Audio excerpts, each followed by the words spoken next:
Yahoo തങ്ങൾ ഔലിയ തൻ്റെ ഒരുപാട് കർമ്മങ്ങൾ കൊണ്ട് ജനങ്ങൾക്ക് അത്രയും പ്രിയപ്പെട്ട മനുഷ്യനായിരുന്നു അദ്ദേഹം. ആ ഒരു ആദരവോടെയാണ് ഇന്നും നേർച്ച നടത്തിക്കൊണ്ട് പോകുന്നത്. അതുപോലെ തന്നെ കഞ്ഞിവെപ്പും കഞ്ഞി വിതരണമൊക്കെ ഇവിടെയുള്ള മത്സ്യത്തൊഴിലാളികൾ തുടങ്ങി വെച്ചതാണ് നമ്മുടെ കഞ്ഞി വിതരണം. സോ വിശ്വാസങ്ങളും ആചാരങ്ങളും മാറ്റി നിർത്തിയാൽ പുതിയങ്ങാടി നേർച്ചയിൽ കാണാൻ കഴിയുന്ന മതസൗഹാർദ്ദം, സാഹോദര്യം ആണ്.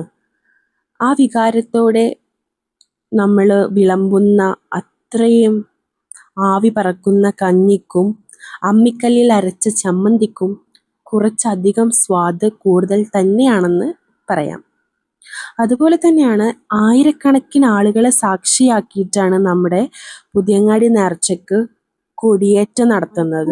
എത്രയോ മണിക്കൂർ നിന്നിട്ടാണ് മനുഷ്യന്മാർ ഇത് അത്രയും ക്ഷമാശീലരായിക്കൊണ്ടാണ് ഈ ഒരു വരവിനെ വരവേൽക്കുന്നതും കാണുന്നതും എല്ലാം. അപ്പോൾ അത്രയും ഒരുപാട് മണിക്കൂറാണ് ഈ പൈസ എറിഞ്ഞുകൊണ്ടിരിക്കുന്നത്. അപ്പോൾ അത് കിട്ടുന്നവരെല്ലാം എടുക്കുന്നുണ്ട്. അങ്ങനെ നമ്മുടെ കൊടി മക്കാമിൽ കൊണ്ടുപോയതിന് ശേഷം അവിടെ നിന്നാണ് പിന്നെ ഇങ്ങോട്ടേക്ക് കയറ്റിയതിന് ശേഷം നമ്മളെ ഈ വരവൊക്കെ എത്തി പുളിഞ്ചോട് ഭാഗത്തോട്ട് പോയതിന് ശേഷം